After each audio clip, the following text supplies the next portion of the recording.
2026ರಲ್ಲಿ SBI ದಿಂದ ಹೊಸದಾಗಿ ಅಧಿಸೂಚನೆ ರಿಲೀಸ್ ಮಾಡಿದ್ದಾರೆ. ಇದಕ್ಕೆ ಅರ್ಜಿ ಸಲ್ಲಿಸಲು 23/1/2026 ತನಕ ಅವಕಾಶ ಕೊಟ್ಟಿದ್ದಾರೆ. ಇದು ಮೊದಲನೇ ನೇಮಕಾತಿ ಬಗ್ಗೆ ಮಾಹಿತಿಯನ್ನ ತಿಳಿಸ್ಕೊಡ್ತಾನೆ. ಅದ ನಂತರ ಭಾರತದಲ್ಲಿ ಪಂಜಾಬ್ ಸಿಂಧ್ ಬ್ಯಾಂಕ್ ನಲ್ಲಿ ಅಪ್ಲಿಕೇಶನ್ ಕರೆದಿದ್ದಾರೆ. ಅಲ್ಲಿ ಅಂದ್ರೆ ಯಾವುದೇ ರೀತಿಯಾಗಿ ಪರೀಕ್ಷೆ ಇರೋದಿಲ್ಲ, ನೇರವಾಗಿ ಸಂದರ್ಶನ ಮತ್ತು ಕಿರುಪಟ್ಟಿಯನ್ನ ತಯಾರು ಮಾಡಿಕೊಂಡು ಆಯ್ಕೆ ಮಾಡ್ತಾರೆ.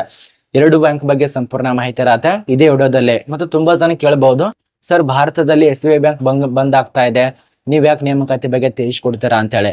ನೋಡಿ, ನಾನು ಕೂಡ ತುಂಬಾ ರೀಲ್ಸ್ ನೋಡಿದೆ ಇನ್ಸ್ಟಾಗ್ರಾಮ್ದಲ್ಲಿ. ಈಗ ಪ್ರಸ್ತುತ ನರೇಂದ್ರ ಮೋದಿ ಅವರು ತಿಳಿಸ್ಕೊಟ್ಟಿದ್ದಾರೆ, ಭಾರತದಲ್ಲಿ ಈ ಒಂದು SBI ಬ್ಯಾಂಕ್ ಬಂದ್ ಆಗ್ತಾ ಇದೆ, ಇದೇ ಹರಿದಾಡ್ತಾ ಇದೆ. ಇದಕ್ಕೆ ಸಂಬಂಧಪಟ್ಟಂತೆ ನಾನು ಕೂಡ ಸರ್ಚ್ ಮಾಡ್ಬೇಕಂತ ಹೇಳಿ ತುಂಬಾ ಸರ್ಚ್ ಮಾಡಿದೆ. ಇದು ನಿಜಾನ, ಆಫೀಸಲ್ಲಿ ಇರುವಂತ ನೋಟಿಸ್ ರಿಲೀಸ್ ಮಾಡಿದಾರಾ, ಅಥವಾ SBI ಬ್ಯಾಂಕ್ ನಿಂದ ಏನಾದ್ರು ರಿಲೀಸ್ ಆಗಿದೆಯಾ, ಅದೆಲ್ಲ ಚೆಕ್ ಮಾಡಿದ ನನಗೆ ಗೊತ್ತಿರುವಂತ ಬ್ಯಾಂಕ್ ನಲ್ಲಿರುವಂತ ಆಫೀಸರ್ಸ್ ಗಳಿಗೆ ಕೇಳಿದೆ. ನನಗೆ ಗೊತ್ತಾಗಿದ್ದು ಇಷ್ಟೇ, ಇನ್ಸ್ಟಾಗ್ರಾಮ್ದಲ್ಲಿ ಅವರೊಂದು ಯೂಸ್, ಲೈಕ್, ಫಾಲೋವರ್ಸ್ಗೋಸ್ಕರ ಈ ರೀತಿಯಾಗಿ ಸುಳ್ಳು ಸುದ್ದನ್ನ ಹಬ್ಬಿಸ್ತಿದ್ದಾರೆ ಅಂತ ಹೇಳಿ. ಅರ್ಥ ಮಾಡ್ಕೊಳ್ಳಿ, ಲೈಕ್ ಫಾಲೋವರ್ಸ್ಗೋಸ್ಕರ ಏನೆಲ್ಲ ಮಾಡ್ತಾ ಇದೆ ಪ್ರಪಂಚ. ಜನರು ಎದರಲ್ಲಿ ಬಿಜಿ ಆಗ್ತಿದ್ದಾರೆ. ಮೊದಲು ಇದು ಏನ್ ಅನ್ನೋದೇ ಗೊತ್ತಿಲ್ಲ. ಜಾಬ್ ಅಂದ್ರೆ ಒಳ್ಳೆ ಕೆಲಸ ಅಂದ್ರೆ ಮುಗಿದು ಹೋಯ್ತು.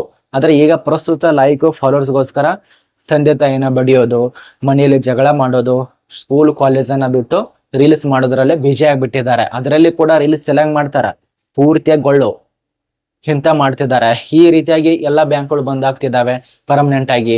ಇದೆಲ್ಲ ಪಕ್ಕ ಸುಳ್ಳು ಸುದ್ದಿ ಆಗಿರತ್ತೆ 100%. ಇಂಥ ಒಂದು ಮಾಹಿತಿನ ನಂಬಿ ನೀವು ಕೂಡ ಮೋಸ ಹೋಗಬೇಡಿ. ಎಲ್ಲ ಮೂಲ ಪೀಠಿಗೆ ಹಾಕೋದಕ್ಕೆ ಮುಖ್ಯ ಕಾರಣ ಈ ಒಂದು SBI ಬ್ಯಾಂಕ್ ನೇಮಕಾತಿ. ಅರ್ಥ ಮಾಡ್ಕೊಳ್ಳಿ, ಈಗ ಅಧಿಸೂಚನೆ ಆಗಿರತ್ತೆ. ಯಾರ್ಯಾರು ಫೇಸ್ಬುಕ್ ದಲ್ಲಿ ನೋಡ್ತಾ ಇದಾರೆ ಫಾಲೋ ಮಾಡ್ಕೊಳ್ಳಿ, ಇನ್ಸ್ಟಾದಲ್ಲಿ ನೋಡ್ತಾರೋ ಸಬ್ಸ್ಕ್ರೈಬ್ ಮಾಡ್ಕೊಳ್ಳಿ. ಬನ್ನಿ, ಈ ಒಂದು ಅಧಿಸೂಚನೆ ಆಗಿರೋದು 3/1/2026 ದಿಂದ ಸ್ಟಾರ್ಟ್ ಆಗಿದೆ. 23/1/2026 ತನಕ ಅವಕಾಶ ಇರತ್ತೆ. ಮತ್ತೆ ಇಲ್ಲಿ ಅರ್ಜಿ ಸಲ್ಲಿಸಬೇಕಾದ್ರೆ ಕೆಲವೊಂದು ಡಾಕ್ಯುಮೆಂಟ್ಸ್ಗಳು ಪ್ರೂಫ್ ಬೇಕಾಗತ್ತೆ. ಇಲ್ಲಿ ಕೊಟ್ಟಿದ್ದಾರೆ ನೋಡಿ ಏನೇನ್ ಡಾಕ್ಯುಮೆಂಟ್ಸ್ ಬೇಕಂತ ಹೇಳಿ. ಇಲ್ಲಿ ಮೊದಲನೇದಾಗಿ ನಿಮ್ಮೊಂದು ಕಡ್ಡಾಯವಾಗಿ ಸರ್ಕಾರದಿಂದ ಘೋಷಣೆ ಆಗಿರುವಂತ ಎಲ್ಲಾ ಡಾಕ್ಯುಮೆಂಟ್ಸ್ಗಳು ಕಡ್ಡಾಯವಾಗಿ ಬೇಕು. ಅದರಲ್ಲಿ ಕೂಡ ನಿಮ್ ರೆಸ್ಯೂಮೆ ಅಂತ ಬೇಕಾಗತ್ತೆ, ID ಪ್ರೂಫ್ ಬೇಕಾಗತ್ತೆ, ಏಜ್ ಲಿಮಿಟ್ ಗಾಗಿ, ಕಾಸ್ಟ್ ಸರ್ಟಿಫಿಕೇಟ್, PWBD ಸರ್ಟಿಫಿಕೇಟ್, ಅದ ನಂತರ ಉಳಿದಂತ ಎಲ್ಲ education certificate, qualification, experience certificate, ಎಷ್ಟಾಗಿದೆ ಎಕ್ಸ್ಪೀರಿಯನ್ಸ್ ಅದೆಲ್ಲ ಬೇಕಾಗತ್ತೆ. ಎಲ್ಲ ಒಂದು ಕಡ್ಡಾಯವಾಗಿ ಸಬ್ಮಿಟ್ ಮಾಡಬೇಕು. ಇದು SBI ನಿಯಮಗಳ ಪ್ರಕಾರ. ಅರ್ಜಿ ಸಲ್ಲಿಸೋರು SBI ಆಫೀಸಿಯಲ್ ವೆಬ್ಸೈಟ್ ಇದೆಲ್ಲ, ಅಲ್ಲಿ ಹೋಗಿ ಅಪ್ಲಿಕೇಶನ್ ಹಾಕಿ. ಇದು ಇನ್ಮೇಲೆ ಸ್ಟಾರ್ಟ್ ಆಯ್ತು. 2026ರಲ್ಲಿ ತುಂಬಾ ಬರ್ತಾವೆ SBI ಈ ಒಂದು ಬ್ಯಾಂಕ್ ನಿಂದ. ಒಟ್ಟೆ ನೀವು ನೇಮಕಾತಿ ಕಾಯ್ಕೋತೀರಿ. ಮತ್ತೆ ನೀವು ಯಾವ ಒಂದು ಪೋಸ್ಟ್ಗೋಸ್ಕರ 2025ರಲ್ಲಿ ಕಾಯ್ತಾ ಇದಾರಲ್ಲ, ಕಮೆಂಟ್ ಮಾಡಿ. ಬನ್ನಿ, ಇಲ್ಲಿ ಕಲಿರುವಂತ ಪೋಸ್ಟ್ ಇಲ್ಲಿ ನೋಡಿ, ಯಾವ್ದು ಪೋಸ್ಟ್ ಕರೆದಿದ್ದಾರಪ್ಪ, ನಮ್ಮ ಒಂದು SBI ಬ್ಯಾಂಕ್ ನಲ್ಲಿ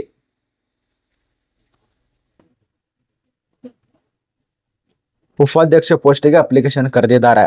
ಅಂದ್ರೆ ಹೂಡಿಕೆದಾರ ಸಂಬಂಧ ಹುದ್ದೆಗಳಿಗೆ ಅಪ್ಲಿಕೇಶನ್ ಇರತ್ತೆ.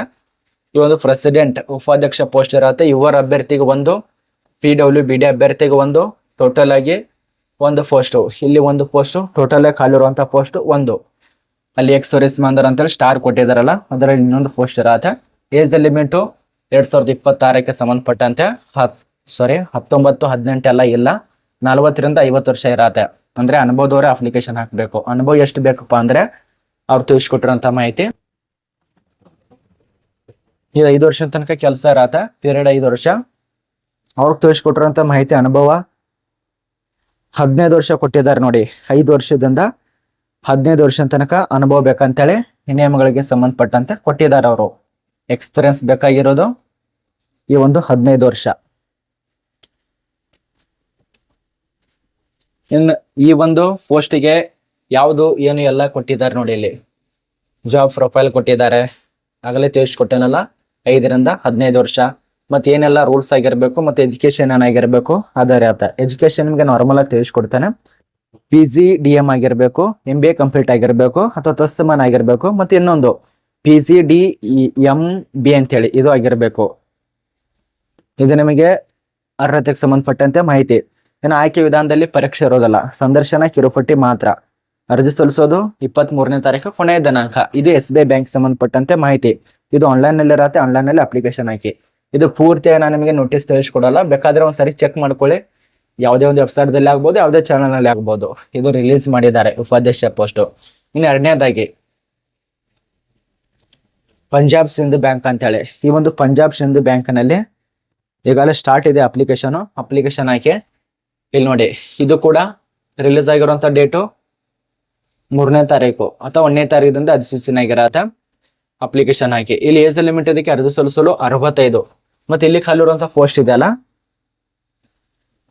ಭೌತ ಚಿಕಿತ್ಸಕ ಅಂತ ಹೇಳಿ, ಪಂಜಾಬ್ ಮತ್ತು ಸಿಂಧ್ ಬ್ಯಾಂಕ್ ನಲ್ಲಿ ಭೌತ ಚಿಕಿತ್ಸಕ ಪೋಸ್ಟ್ ಅಪ್ಲಿಕೇಶನ್ ಹಾಕೋದಕ್ಕೆ ಇರತ್ತೆ. ಮತ್ತೆ ಎಜುಕೇಶನ್ ಆಗಿರ್ಬೇಕು ಈ ಒಂದು ಭೌತ ಚಿಕಿತ್ಸಕ ಪೋಸ್ಟ್ಗೆ. ಎಜುಕೇಶನ್ ಮಾಸ್ಟರ್ ಡಿಗ್ರಿ ಆಗಿರಬೇಕು, ಅದು ಕೂಡ ಭೌತ ಚಿಕಿತ್ಸಕದಲ್ಲೇ ಪದವಿ ಅಥವಾ ಮಾಸ್ಟರ್ ಡಿಗ್ರಿ ಆಗಿರಬೇಕು.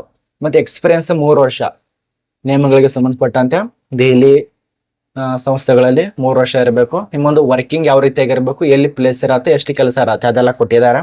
ಮತ್ತೆ ಫಿರೇಡು ಕಾಂಟ್ರಾಕ್ಟ್ ಬೇಸಿಸ್ ಮೇಲೆ ಇರೋದ್ರಿಂದ ಗುತ್ತಿಗೆ ಆಧಾರದ ಮೇಲೆ ಯಾವ್ದು ಏನಂತ ಅದನ್ನ ಕೊಟ್ಟಿದ್ದಾರೆ, ನೋಡ್ಕೊಳ್ಳಿ.